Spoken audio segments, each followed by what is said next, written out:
यह वीडियो आप तक पहुंचा है मतलब कि आप पर महादेव की साक्षात कृपा है, उनका आशीर्वाद है आपके ऊपर। आज आप महादेव का एक ऐसा चमत्कारी मंत्र श्रवण करने वाले हैं जिसे आप प्रतिदिन सोने से पहले इस मंत्र पर पूर्णतः ध्यान केंद्रित करते हुए इस मंत्र का उच्चारण करते हैं 108 बार, तो आप अपने आसपास सकारात्मक ऊर्जा महसूस करेंगे, क्योंकि उस समय आपको साक्षात भगवान शिव जी आशीर्वाद दे रहे होंगे। इस मंत्र के उच्चारण से आपकी सभी अधूरी इच्छाएं पूर्ण होने लग जाती हैं, सभी मनोकामना पूर्ण होने लगती हैं, हर कार्य आपके सफल होंगे। आइए मंत्र श्रवण करते हैं। चैनल को सब्सक्राइब कीजिएगा, लाइक कीजिएगा, कमेंट में हर हर महादेव जरूर लिखिए। ओम महाशिवाय सोमाय नमः। ओम महाशिवाय सोमाय नमः। शिवाय सोमाय नमः। ओम महाशिवाय सोमाय नमः। ओम महाशिवाय सोमाय नमः। ओम महाशिवाय सोमाय नमः। महाशिवाय सोमाय नमः। ओम महाशिवाय सोमाय नमः। ओम महाशिवाय सोमाय नमः। ओम महाशिवाय सोमाय नमः। शिवाय सोमाय नमः।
महाशिवाय सोमाय नमः।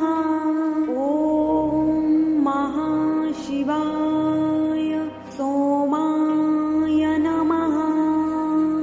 ॐ महाशिवाय सोमाय नमः। ॐ महाशिवाय सोमाय नमः। ॐ महाशिवाय सोमाय